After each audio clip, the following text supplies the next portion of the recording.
Hello everybody, GGC Anime here. Today we are back to review Dr. Stone, Stone Wars. Yeah, the second season of Dr. Stone. So, without further ado, let's just hop right into this. So, what is Dr. Stone, Stone Wars? As I mentioned, it's season 2 of Dr. Stone, and it basically follows the events of now that Senku has managed to win over the people of Ishigami Village, he is now going on a full frontal assault against Tsukasa. And now that's basically what this whole season is about. It's literally just them going to go fight Tsukasa, using the power of science to help them win. So, yeah. That's not a really good description, but we're just gonna have to roll with it. So, in terms of spoiler-free thoughts, it's alright. I remember really enjoying it when I watched it the first time, but upon this rewatch, I actually found myself feeling a lot less invested than I was before, as it has just been so awkward. Like, I don't know why, I felt like this season compared to the first season in terms of rewatch was not as fun, because I remember when I was rewatching season 1, I was having such a blast. I was so invested into the story and really interested in seeing where things were gonna go. But with other than like the last few episodes, season 2 is just, it's alright. It's not terrible or amazing. It's alright. It didn't keep me that invested. In fact, most episodes I was kind of feeling a bit bored.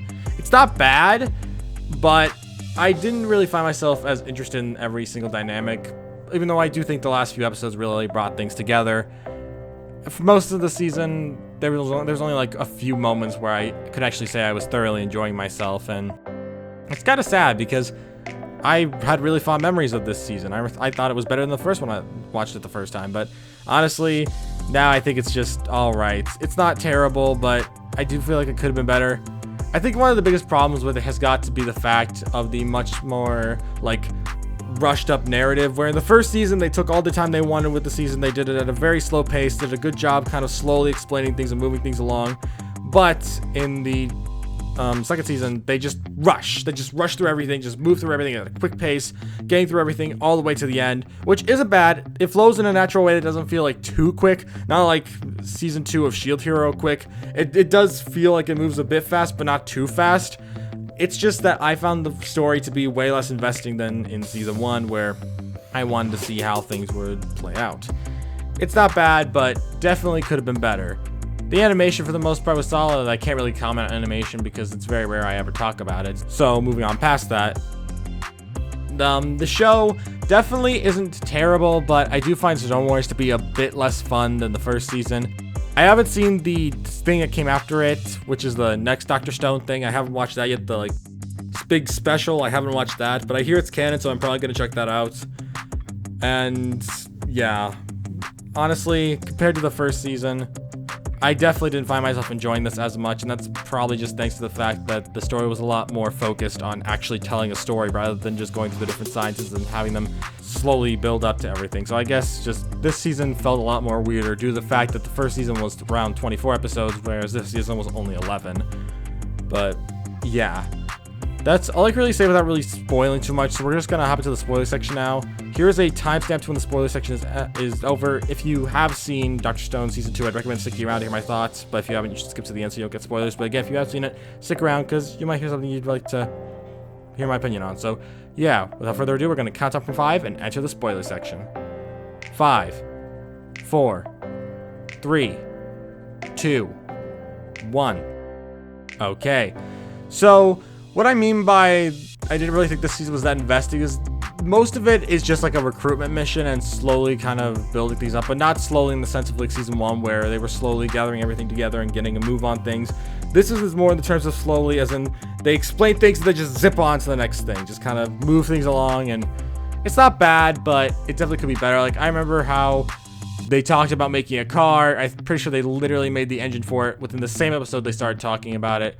And it definitely feels like the pacing for this has been moved on a lot faster, simply just because of the fact that they need to get the whole Stone War going. And definitely one of the biggest complaints for me has got to be the Stone War itself. The actual battles aren't necessarily battles. They're more of, let's confuse the enemy and make them surrender is more of it. It's less of a war and more of just a simple conflict, which I get that is what a war is. But at the same time, when you hear the name Stone Wars, you don't imagine literally nothing massive happening. You imagine all kinds of dangers and struggles, but then there's not really much of that there. It's mainly just kind of moving things along. And while the whole story isn't necessarily good or bad, I did find myself feeling a bit disappointed that we didn't really get much actual war-esque stuff happening besides strategy, which I get that Senku is a science user, so strategy is more important to him than like brute strength. But I do wish there was a bit more to it. It definitely felt a bit anticlimactic to me, and it definitely could have been better. But overall, not a bad story, but I definitely feel like the last few episodes is where things started to pick up a little bit, such as when Senku's team looked like they were on the verge of defeat after Tsukasa showed up and was like, all right, now you guys are gonna lose now. And then Senku just pops up and is like, let's just make dynamite. And that's just what he does. He just makes dynamite. And it was pretty funny. Honestly, I did find myself enjoying it once the actual story started to really kick into gear. But that was in the last few episodes, which made it a bit more difficult. But it did give a lot more like stuff to happen and really kind of develop things, such as Tsukasa's character, like how it's revealed, even though it was shown in season 1, it wasn't really elaborated on, that Tsukasa has a little sister. That is a very interesting plot point, since it turns out he has her as a motivation for everything he does. And the fact that he ends up agreeing to hold his fire against Senku was just so he could help his sister. Like, seeing that as part of his character really helps you see him as a more complex character than just a simple guy who wants to mass murder everybody. Which I can't say the same for his right-hand man, Hyoga, who is really on that let's just kill anybody who doesn't seem worthy of being, like, alive. That's very funny to me. I found that Hyoga being the main bad guy for the last few episodes was definitely well, I say last few, but it was only like the last episodes 10 and 11 he was any threat. And even now, I think it was only like episode 10. He was probably one of the best parts of this, with the fact that he just seems like a very mentally insane person, and seeing Tsukasa and Senku go up against him was just such a fun little thing to watch, especially with the fact that since they already used Good Morning World in the first season, they just decided to use the second opening, which I can't remember the name of that opening, but they just used that opening for instead, which I'm guessing they more so used it because it fit the theme better of what was currently happening, but it worked, and I liked it a lot. And overall, I did have a few things I found that was really interesting about this season, such as how it turns out that petrification doesn't always mean that you die if your stone gets crushed. If you still have the parts and they haven't eroded too much, you can be revived. And that is shown through this one person that Tsukasa killed, that they put back together, and what do you know, the person actually revived, who was also happened to be a manga artist, which was pretty funny.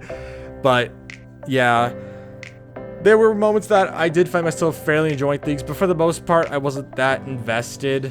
I found the whole bit with Gen trying to mimic the singer from the past, who I can't remember her name, but he was trying to imitate her, so that way they could get Tsukasa's men against him, and that storyline didn't really interest me too much. To me, definitely the most interesting parts were probably the actual recruitment parts. Like I mentioned, I didn't really like the Gen acting like the other lady too much storyline, but the one where they introduced the first person to join the team of the bunch, known as Nikki, I found her whole thing to be kind of funny. Not necessarily interesting, but just more funny. But I think one of the most intriguing characters, as well as a few other developments, one of them has got to be the character of Yukio, who definitely had an interesting whole thing behind him, how he didn't actually want anybody to die. He didn't like people dying, and that worked along his character, which I really liked. And overall, definitely one thing that definitely surprised me this season, that honestly I was very surprised myself that I actually liked it, was Chrome's whole jailbreak sequence when he used science to get out. I actually really liked that. I thought it was a very clever little thing to get him more into the story, and how it showed that Senku wasn't the only one that could make some really impressive stuff. And I really liked that. It definitely made Chrome seem a lot more like a dependable guy, and it definitely helped improve his character a lot, in my opinion, at least in my viewpoint. Overall, though, I definitely found this season was lacking in terms of scientific explanations of all that. I'm normally not a science person, but this show managed to make science actually kind of interesting to watch. So having them skip through most of that and give bare bones explanations for most things, except when it was like absolutely necessary, definitely felt like it was just trying to move things along. And while it wasn't bad, it definitely could have been better. And I really hope that when the upcoming season 3 comes out, it will fix this little pacing issue, since I found the science behind everything to be super intriguing, and I would like to see more of that, since it was just really fun to watch for me. But that's just my opinion. So yeah, we're at the conclusion of this video, and what are my final thoughts? It's all right. It's not terrible. It's not like the best thing ever. I definitely found the ending to be a very interesting ending, and I liked it a lot. It's not perfect, but overall, not a bad second season. And that's why I'd probably have to give Dr. Stone's Stone Wars a 6 out of 10. It's not bad, but if I'm to be honest, I didn't have the same thrill and fun of excitement that I had when I was rewatching season 1. There wasn't anything there that made me think, holy crap, this is awesome! This is so much fun! I definitely could see myself stepping away from this anime for a little bit, doing some other stuff, or maybe just like putting it on the background. It definitely isn't an anime that I found myself as invested in as the first season. It definitely didn't keep my attention span as much as the previous season, but it was still a decent time. It's not the worst thing ever. I could watch it again, but it's nothing like super spectacularly special. It's just a decent watch that anyone could sit down and enjoy if they wanted to. So yeah, that's all I really have to say. So thank you all for watching. If you're new to the JGC Anime channel, don't forget to subscribe. I also can do anime fans to the channel, and I will see you all around. Peace!